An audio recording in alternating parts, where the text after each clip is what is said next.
Hello, folks. This episode is part one of building a team set. This particular episode is going to be more about some of the ins and outs or ups or benefits and detriments of having a team set and what the life cycle of a team set is going to look like. And then I'll also walk you through some team sets that I have in my friends list that are noteworthy. So, what I'd like to do is start off by mentioning some of this will be pretty obvious. For those who are familiar with the game and know about team sets and set bonuses, you should be aware that any team that is comprised of all the same play, or all players from one team that are not basic players, and this is key. This is why you do not get this bonus with your starting team that you get because they're all basic players, anyways. Um, Not basic players will receive a set bonus of +1 to +5 for all of your ratings. Now, that in and of itself is pretty obvious. That's nice to have. But when you consider the fact that if you compare that to all the other set bonuses, uh, you silver and gold bonuses are significantly less than that. The only thing that compares to it that is the same is the diamond set bonus, which gives you the same bonus. So basically, this allows you access to having a set bonus that is a top level set bonus without having to have all diamond cards. As we know, building a full diamond set is either extremely time consuming or you're going to be pumping money into the game to achieve that. So you can get a comparable set bonus by for free if you pursue this route. So that is the most appealing thing about this, and therefore I would actually recommend this to any newer player who is building a team. Even if you haven't started down this road already, it's not too late to pursue this. I would highly recommend pursuing a team set bonus because it will up your competitiveness of your team if you're not going to be investing and turning it into diamonds. Okay, so the thing about this set bonus is that it applies to any grade of player. So that means even if you start off with normals mixed in with bronzes and et cetera, all of the players that are from that team will get this set bonus. So this allows you to build a team of mixed grade players, everywhere from normal all the way up to diamond, and every single one of them will receive the bonus. And that is probably the biggest thing about this. You don't have to worry about having a player and maybe doing a great increase on him, taking him from silver to gold and destroying your silver set bonus while you're doing that, because that won't happen. He's always in the same team. He'll maintain the bonus regardless. So that is a very attractive feature of this as well.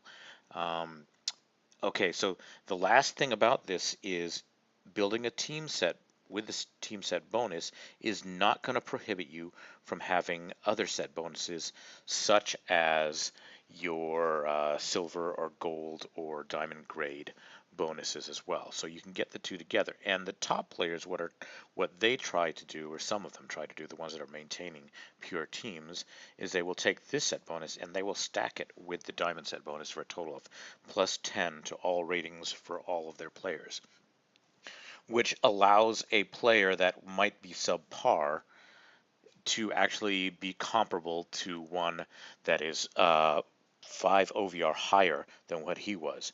So where a good batter is going to be OVR 70 to 72 as his base card, this allows you to suddenly consider any batter of OVR 65 or greater to use on your team, because the +5 from the team set bonus will make him comparable to the other potentially superior players. So those are pretty good benefits. Now, there are some drawbacks to all this. The drawbacks are that in doing so, you are limiting the players that you can use to only players with your proper team label on them. And therefore, if you have, well, okay, so that drastically reduces the number of potential third basemen or catchers that you have. You have 2013 through 2017 right now to choose from. So we got basically 4 years of players, many of which are going to be a single player or just a few players at that one position, and maybe none of them are good, which is a pretty tough pill to swallow and will drag down your team in the long run. So the other thing about it is you're going to find that even though a player might be good at a position, I built out a Boston team, and if you take a look at Xander Bogaerts at shortstop, and you look at his early cards, they're quite poor. And then you look at his 2016 card, and that is a very solid card. And then you look at his 2017, and it comes down. So it becomes pretty obvious that you want to target his 2016 card, which can be difficult to do. You might find yourself getting a slew of the 2015s or other years and never getting 2016 at bronze or better that you could potentially perform a great increase on. So that's a pretty significant drawback as well. For example, it took me uh, about 8 months to land a Rick Porcello 2016 card that I could use in my starting rotation. Took me that long to actually find him and draw him from a pack. So the other thing is, if the player has played multiple years and on multiple teams, such as John Lester played for Boston in 2013, but then he moved on to other teams, I can't use those other years. I have to use specifically the 2013 version of his card, which makes it even more challenging to land the proper players that you want. So it's a long road to getting exactly the players that you want. Um, and so your natural inclination is to turn to the free agent market or auction players to fill those gaps. Most of the players who are building out team sets resort to this. Now, the notes that I will point out to here um, relate to another video that I have. I would highly encourage you watching it. It's called The Truth About Free Agent and Auction Players. Um, and the reality is, if you choose to go this route, you will be selecting players that have a penalty of 2 to 4 OVR lower than the same player obtained through packs or through combos.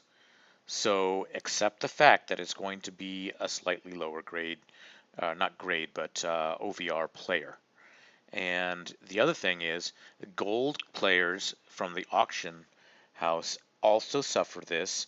Their grade range is particularly poor. It's hardly, I mean, hardly better than a silver player.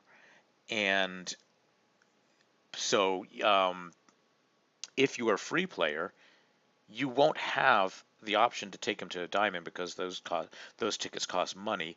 So you've basically chosen a player at the top grade level for your team, meaning you can't grade increase him further, which means you're not going to be able to get new grade increase numbers for him, which means he's always going to be poor compared to other players that might have been pulled from combos or packs. So if you go with a gold and you're not building a diamond team, be aware that it's going to be a subpar player, and you're going to be penalized for that.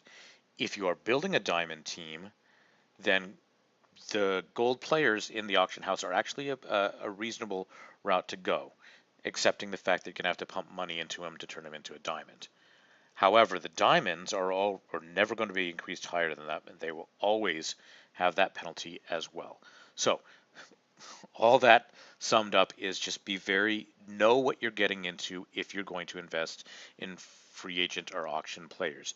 You could potentially, if you're going to be paying money in this game, your money would be better spent by buying grade increase tickets and increasing a player that you farmed up as a bronze and took him all the way to gold through grade increase tickets and then ultimately turning in diamond. That's a better route than pulling things from free agent auction. And the amount of money it takes to get those players from free agent auction is going to be comparable. So I would recommend that. Okay, so finally, as I've mentioned, I built out a full Diamond Boston team set. And here's the progression that you're going to go through. As a brand new team, if you're just starting in this, the first thing you're going to be doing is you're going to be replacing your basic players. That's pretty obvious. You have to activate the set team team set bonus by removing your basic players. The next thing that's going to happen is you're going to need to start to fill out all your positions. And at this point, we are so early in the game, it's really not going to matter if it's the optimal player. You just want to get a player from your team in that position. You need to activate that set bonus as fast as you can. So just collect them and throw them into the positions. Next, while you're doing this, you need to be recording information about the various years of those players so you can target and find the best year for each position and each player at that position. And this is, I'm going to make a part 2 to this video, and I'm going to show you all about how you can keep track of that and how you, and some of the work that I did, and how you can keep track of your team and target out what you actually want to build into your team or what players you want to be targeting. Because what you're going to be doing is you're going to be trying to find at least a bronze version of these players so that you can use the grade increase tickets that you get from ranked games to increase those up to gold, and potentially if you pay up to diamond. So the next step in this whole process is you're going to need to play ranked games. So if you hate ranked, I'm sorry to tell you that this really is the only route for a free player to gain those tickets, and it's going to take a lot of grinding in order to get those tickets. So as you do this, it's basically you're going to slowly be working at this, raising the grades of your players to gold. Be sure that you only spend those grade increase tickets on the optimal versions of the players of those. Don't be wasting them on subpar years. Be patient, get the proper year for the proper player, and then use the grade increase tickets. Because they take such a long time to get, you don't want to be wasting them. Finally, at this point, you should hopefully be building out an all gold team or better of players from your team. Okay, so the next step is, okay, where do you go from there after you've got the best years for each of the players? Well, the next step is signature or prime players. Now, you can land prime players just through a lot of grinding and combos, and if you get lucky, you might get the players you need. I did happen to land 2 of my prime players for the Red Sox by doing this, and it's just a matter of luck and time, and eventually they'll drop. Signature cards, however, are a different story. There are some events to get those. You're going to want to make sure that you try to get those signature cards from the events. The likelihood of landing a signature from your team is in the range of like 4%. So don't hold too much hope here because that's a pretty long shot. But if you manage to land them, they're a huge, huge increase over your other cards. Okay, ultimately you're going to reach the team cap. At this point, it becomes a decision for you.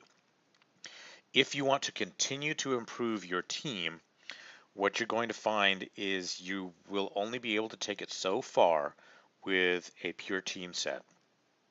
And eventually you're going to either start to break down your team set and replace them with other better players, and you're going to have to carefully analyze for each of these players that you start to swap in if it's worth penalizing the rest of your players by decreasing their set bonus. So most of the players that have been playing for a long time that started along the team set route have gotten to this step. As I walk through some sample teams, I will point out some of those to you. And then ultimately, after we walk through these team sets in just a second here, I will show you mine in its current state, and then I will revert it to a pure Boston team. So we can do a comparison to see what that's going to look like as far as the team OVR, etc. So that said, let's switch over and crawl through my friends list, and let me point out to you some teams that I have on my friends list. When I was early on this game, I tried to target people as on my friends list that I knew were building team sets, because I respect anybody who's gone this route, because it takes a lot of effort and a lot of loyalty to your team to not cave and use players, big name players, to fill in the various slots. So let's see if I can remember who these teams are. Bo Sox 1967, I believe, is a pure Boston team. I believe this is a a player who has never paid for anything because, as you can see, he's done a good job of collecting all Boston players, and the only exception he has here is Addison Reed, which I'm going to give him a break on this one because Addison Reed obviously was recruited by Boston this year, so in my mind that is a Red Sox player. But the one thing to point out here that this player has taken advantage of is he has one non-Red Sox player. So if you are playing with a DH lineup, an S rank team set bonus only requires 24 of the 25 of your players to be of that team. So basically, this player has decided that his one non-team player is going to be somebody who wasn't yet a Red Sox player, and he's using that as his closer, Addison Reed there. So that's a smart thing to do. Okay, next, let's see who else. Mactub here has been at this for a long time. He's built himself a very nice Dodgers team, OVR 100. And what you'll see here is he's managed to take players that might have been potentially subpar, and this isn't just this team. Any team set who's done this will be doing this as well. You basically have to take the best of what you have. So he's got a 91 OVR center fielder here. Now, knowing the fact that he's got an all-diamond team and he's got a set deck effect, in effect, basically we can deduce that this player was actually, without the team set bonus, is a OVR 86. And most players who are sporting diamond teams wouldn't accept an OVR 86 player in their lineup. But because this is on an all Dodgers team, he can actually get away with it. We've effectively boosted what would be a subpar card on any other team and made it viable by using it in a team set. So Mactub here has a very solid Dodgers team. This is a rarity right here. I don't know how to pronounce his team name. Kuna or whatever has a pure Pirates team, and this is a very respectable effort as well. You'll notice Pirates must not have as strong a selection of players to pull from because the OVRs of his players are slightly lower than those on the Dodgers team we just looked at. So that's unfortunate for the Pirates, but this is a very nice all Pirates team. Okay, moving down the list. Okay, so probably the most well-known pure team on the American servers is Berserkers here. And he's managed to assemble quite a potent team, including three signature players.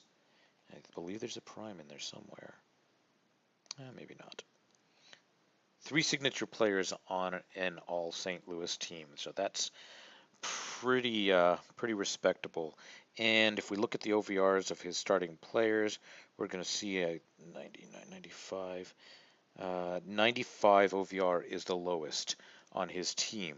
And so that's pretty solid. I know people who are building normal teams that don't have, that are playing players of 95 OVR. Now, at this point, I can point out one of the detriments that I mentioned before. The fact that you have to accept the range of players that you have available at a position. And pretty much across the board, any team that you select is going to have their biggest weakness sitting in their bullpen. So Berserkers here has actually done a really good job here. His relievers are quite solid. The lowest one he has is a 95, but I can tell you once we switch over to my Boston team, you're going to see that I have ones down that low, and finding relievers that are going to get that high to fill 6 different relief positions in your bullpen is tough. You're basically going to have to put some weaklings into your bullpen, and you will suffer for that in ranked play. So bullpens pretty universally are what suffer with pure teams. Let's see if I can recognize it. Okay, talking about the progression of a team from out of being a pure team into eventually accepting and sacrificing their team set to pull in better players. Astros fan 73 here is an example of that. This used to be a pure Astros team, and you can see he's got some quality players here, including a Springer signature. I believe he has a starting pitcher. We got Cashel and McHugh, both as signature players on an Astros team. And sorry, I always call him Cashel. It's Keuchel, I know. Nonetheless, um, up to 114 OVR. That is amazing, actually. But you'll notice that he started to swap in other signature players from other teams and some primes. So he's sacrificed. Actually, if we count them up, we can tell what he sacrificed. We got 1, 2, 3, 4, 5, 6, 7, 8, 9. 9 from 25, so he's gone down 2 grade levels from an S down to a, what is it, B, I believe. So I believe he's at +3 for his team set, that he's by swapping in those other players.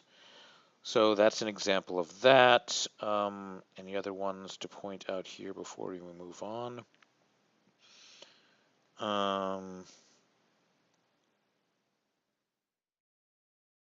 Goodman 72, I believe, is a pure Boston team.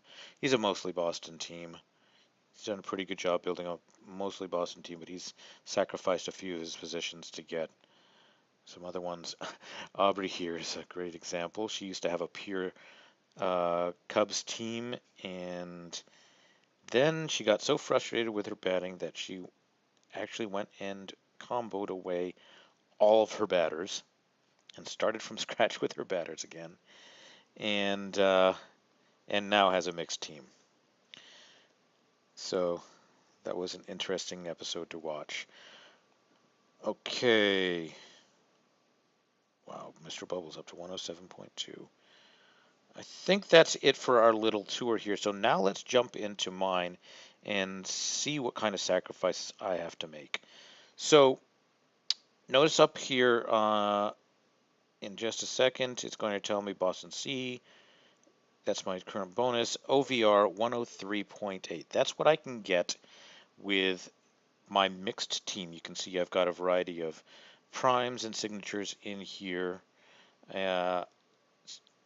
specifically non-Boston players, and a lot of relievers that I've supplemented my relief core with some non-Boston relievers, and I've got 2 pitchers in my starting rotation. So if we start replacing these with all Boston players, let's take a look at what we got here. So first guy, we've got to take out Jose Ramirez and replace him with the best third baseman I have available, and that's going to be Shaw. We can take out Pujols here and put in Napoli. Take out this outfielder, replace him with JBJ. Take out Correa, replace him with Pedroia. I'm not going to adjust batting positions. I'm just going to show you what the impact on the OVR is. So for shortstops, I've already mulched my Bogarts here with the expectation that I'm going to increase this one.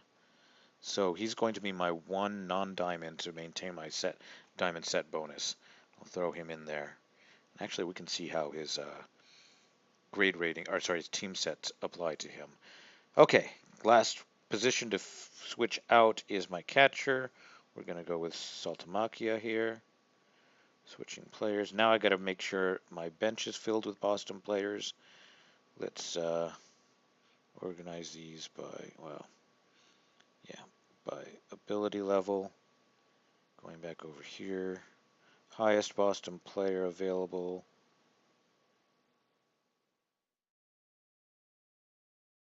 is Drew. Replace this guy with Nava. And Cespedes takes in the last spot. Okay. Let's switch over to my pitchers. Take out Kluber here. Let's see what we have. We can put in Pomeranz and PV, even though he was a Red Sox player at one point. To be true to this team, we got to put in Lester. Relievers. Okay, this is where it's going to hurt. Let's take a look at my relievers and go way down here. So it's not going to look as bad because two of my bad relievers are in up condition. So put no Ramirez, Fernando Abad, put Kimbrel there. Brad Ziegler used to be a Red Sox player, so I'm going to leave him as my one non-Red Sox player to keep in the lineup, and I'll leave him at the closer. We'll replace this last one with Junichi Tozawa, and then we will accept this. So now let's take a look at our set deck bonuses. So, as I mentioned, we have one non-diamond, that's a gold, and yet I still get +5 to all my stats. We have one non-Boston player, that's Ziegler, and I still have +5 as well.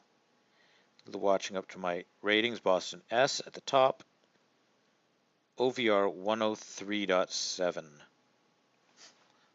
Wow, actually, that's higher than I was expecting. Previously, when I'd done this exercise, I lost about 1.5 OVR, so I'm not sure what the story is. Oh, that's right. It's because I kept Ziegler in and didn't take the last bad reliever. Okay, so now looking at my numbers across the board, Porcello would be 107 without that up condition. We have a 115 in David Price signature. Lowest starting pitcher is 106. For my relievers, the lowest reliever is going to be no Ramirez there, who's actually going to remove 5 from that. He's going to be a 94. So that hurts. That's fairly weak in that position. Fortunately, my lineup is quite solid. Saltamakya is the weakest I have there. Shaw is the weakest we have at OVR 100. And even a gold Xander Bogaerts beats him. So that Bogaerts will go up at least another 5 points, probably a little bit more as a diamond, so you can see he's going to be very nice. So all in all, let's look at it in brag mode. That makes a nice screenshot. That's what my diamond team looks like, and the primary reason I'm not using this in ranked play is because of the relief core. I found that in ranked play, your bullpen makes all the difference in the world. Without a strong bullpen, people will just beat you in the last innings. And it doesn't matter how good your starter is, they'll just beat up you in the last couple innings and then the game over. You lose. So that's the reason I don't use a pure Boston team in ranked play. Occasionally I'll do it just for fun in the earlier stages of ranked. But other than that, I use my stronger players. So that brings us to the end of part 1. In part 2, what I'll do is I'll show you how I kept track of all this and how you can project what your team might look like, and more importantly, which players to prioritize, which ones to keep an eye out for, etc., etc. So hopefully I'll get that done sooner than later, but for now, thanks for listening and all my ramblings, and give me a thumbs up if you like the video. Also, I am considering making a video on taking a tour of some of the other top teams in my friends list and exposing what players they have there. If you like that idea, please leave me a comment and I'll go ahead and build that video. Otherwise, bye for now.